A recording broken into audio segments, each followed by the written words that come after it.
soit le numéro de son nom, qui est 666, sur leur front et sur leurs mains. Mais ce que les êtres humains doivent comprendre, c'est que lorsque quelqu'un prend soit la marque de la bête, soit le nom de la bête, ou soit le numéro de son nom qui est 666 sur leur front ou sur leurs mains, c'est fini pour une telle personne, car il n'y a plus de repentance possible pour elle. La personne est vouée à brûler pour l'éternité dans les temps de feu, comme le décrit le livre d'Apocalypse, Apocalypse chapitre 14, versets 9 à 13, qui dit: Et un troisième ange suivit ceux-là, disant à haute voix: Si quelqu'un adore la bête et son image, et qu'il en prenne la marque sur son front ou en sa main, celui-là aussi boira du vin de la colère de Dieu, du vin pur versé dans la coupe de sa colère, et il sera tourmenté de feu et de soufre devant les saints anges et devant l'agneau. Et la fumée, c'est-à-dire devant Jésus-Christ, car il est appelé l'agneau de Dieu, et la fumée de leur tourment montera au siècle des siècles. Et ceux-là n'auront nul repos, ni jour ni nuit, qui adorent la bête et son image, et qui comprend la marque de son nom. Ici est la patience des saints.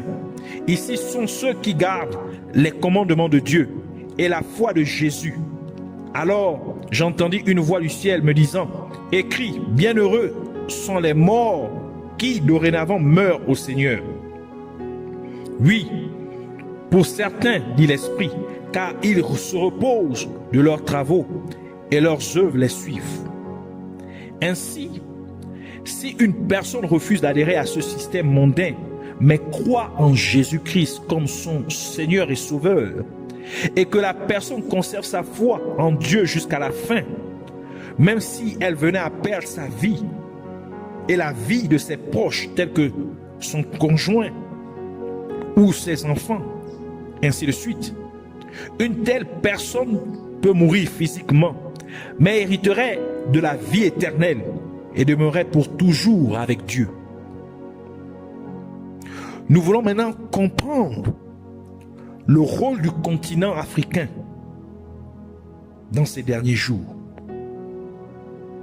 Si nous analysons très bien toute la configuration nécessaire pour mettre en place ce système mondain ou ce gouvernement mondial, nous pouvons remarquer que le continent africain est le continent avec le plus de pays qui sont le moins prêts à accueillir un tel système mondain, car l'Afrique a les pays les plus sous-développés parmi tous les continents du monde. C'est la raison principale pour laquelle les organisations mondiales et autres soi-disant philanthropes essaient d'investir beaucoup dans les infrastructures de réseau en Afrique. Un autre aspect qui doit être pris en considération est le fait que les terres viables sont des atouts essentiels pour résister à ce système mondain. Car si une personne peut cultiver sa propre nourriture, elle possède sa propre ferme, sans avoir besoin de quoi que ce soit du gouvernement, alors cette personne est autosuffisante. Et encore une fois, l'Afrique est le continent qui possède les terres les plus arables, c'est-à-dire les plus viables, les plus cultivables dans le monde entier. Et de plus, vous avez également une bonne pluie et un bon ensoleillement disponible en Afrique. Ainsi, le continent africain serait ou est bien adapté pour aménager des lieux où l'on peut être autosuffisant. Historiquement, nous pouvons également voir un rôle très important que l'Afrique a joué. Car Dieu a utilisé le continent africain comme un lieu de refuge pour le peuple d'Israël quand il y eut une énorme famine sur la terre.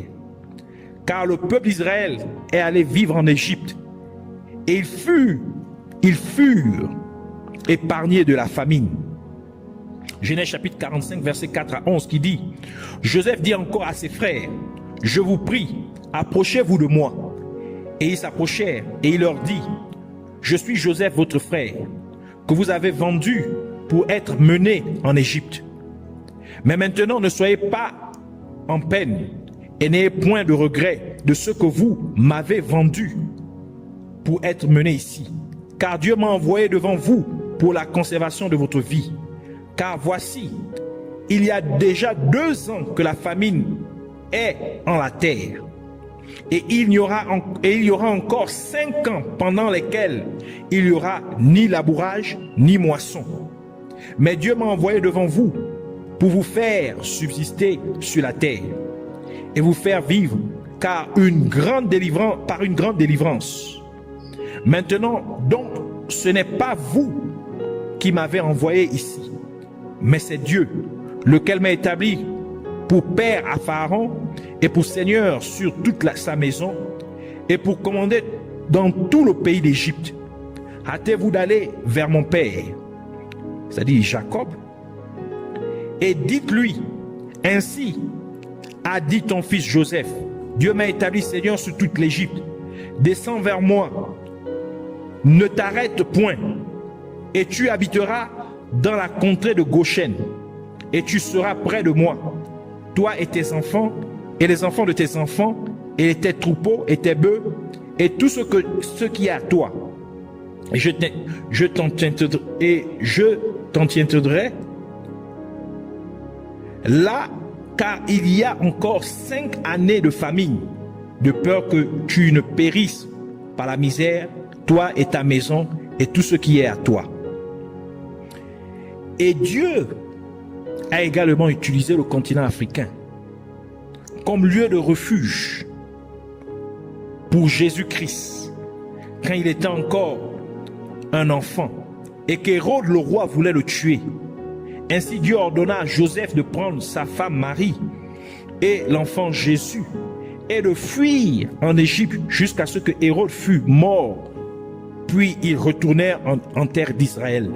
Matthieu chapitre 2 verset 13 à 23 qui dit, or après qu'il se fut retiré, voici l'ange du Seigneur apparut dans un songe à Joseph et lui dit, lève-toi et prends le petit enfant et sa mère et t'enfuis en Égypte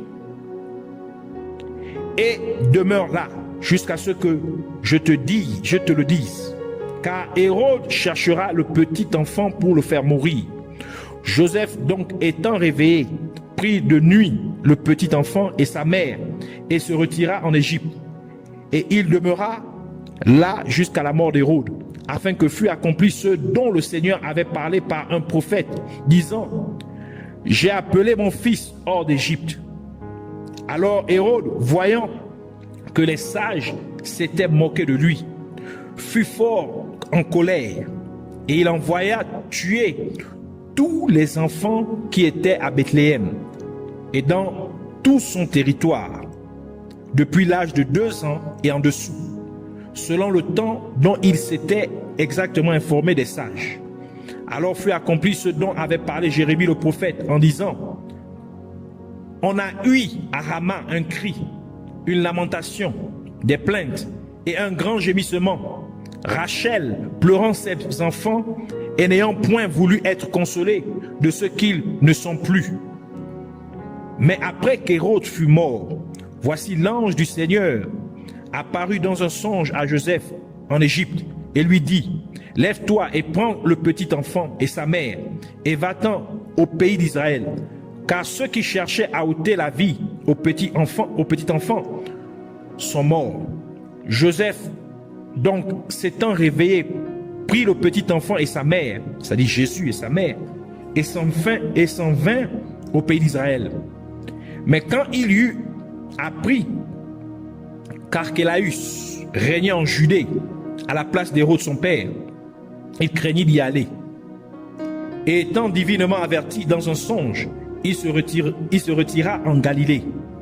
Et y étant arrivé, il habita dans la ville appelée Nazareth, afin que fût accompli ce qui était ce qui avait été dit par les prophètes, il sera appelé Nazaréen, c'est-à-dire Jésus sera appelé Nazaréen. C'est pourquoi on parle de Jésus de Nazareth, Jésus-Christ de Nazareth. Ainsi, sachant que ce qui a été, c'est ce qui sera, ainsi nous pouvons certainement être sûrs que dans ces derniers jours, Dieu utilisera à nouveau le continent africain pour être des lieux de refuge pour les personnes qui seront persécutées à travers le monde dans les derniers jours. Ecclésiaste chapitre 1 verset 9 dit: ce qui a été, c'est ce qui sera. Et ce qui a été fait, c'est ce qui sera, c'est ce qui se fera. Et il n'y a rien de nouveau sous le soleil. Les gens doivent donc être sages et se préparer à de telles périodes de tribulation en achetant des bonnes terres arables. Et ils devraient commencer à cultiver de la nourriture dans le but d'être autosuffisants. Les gens doivent comprendre le rôle stratégique et prophétique du continent africain dans ces derniers jours. Pendant que beaucoup pensent à émigrer en Europe et en Amérique du Nord, pensant avoir une vie meilleure, les lieux où il y aura moins de persécution, où il y aura plus de sécurité de ce gouvernement, ce système mondain, seront trouvés en Afrique, sur les terres que les gens laissent pour s'en aller dans les pays vers l'Europe ou l'Amérique du Nord. Mais Dieu aussi s'assurera que ceux qui obéissent fidèlement à sa parole, ceux qui le craignent vraiment, se trouvent dans un lieu refuge. Comme le dit dans le livre de Deutéronome, chapitre 19, verset 3, qui dit: tu dresseras le chemin.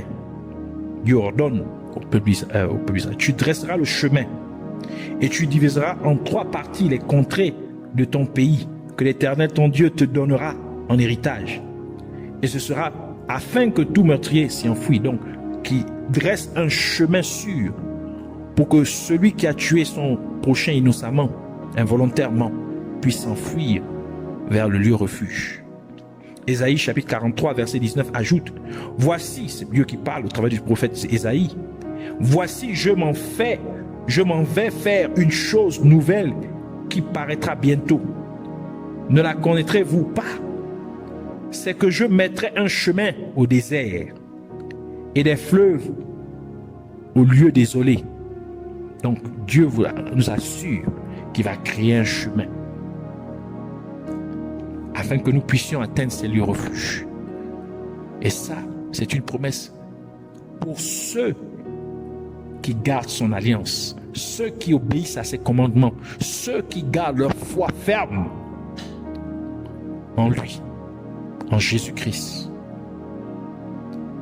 Alors, usons de sagesse et préparons-nous, apprêtons-nous que ce message soit répandu dans l'Église, mais à travers le monde entier, toute l'humanité, et que les gens se préparent.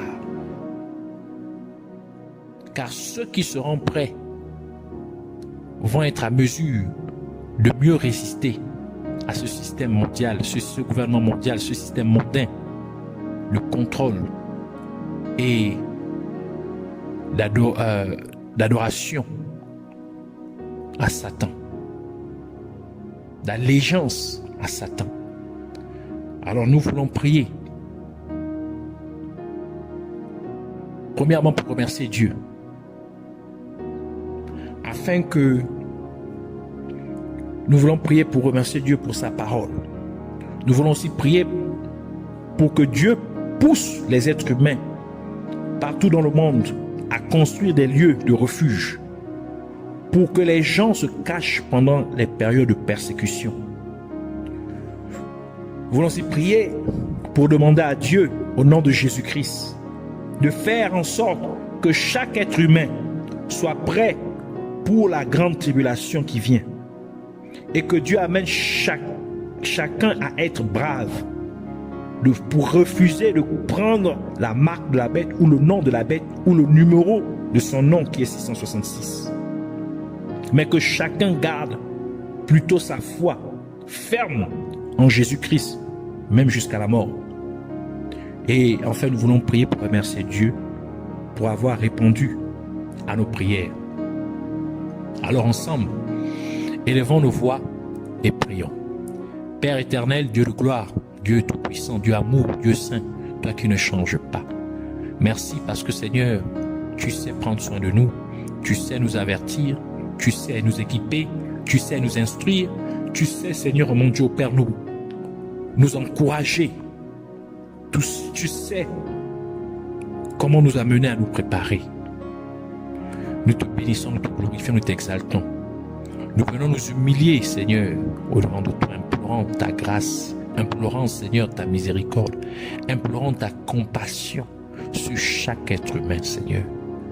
Que tu nous aides, Seigneur, à pouvoir nous préparer, à pouvoir monter, Seigneur, établir des lieux refuges à travers le monde, et plus particulièrement dans le continent africain, sur le continent africain, afin de pouvoir accueillir des gens, Seigneur, qui seront persécutés, tes enfants qui seront persécutés à travers le monde entier, parce qu'ils refuseront d'adhérer à ce système de la bête, ce système mondain, ce système de gouvernement mondial qui est entièrement opposé à ta volonté.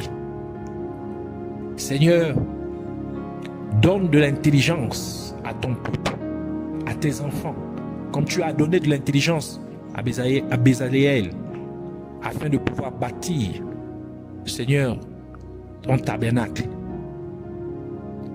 Que tu puisses donner de l'intelligence, de la sagesse, Seigneur, à tes enfants, qui puissent établir ces lieux refuges, des endroits qui sont entièrement autosuffisants, qui ne dépendent point du système mondial, des gouvernements, de fourniture en électricité et en eau des pays dans le monde, mais qui soient entièrement dépendants des ressources naturelles que tu as créées.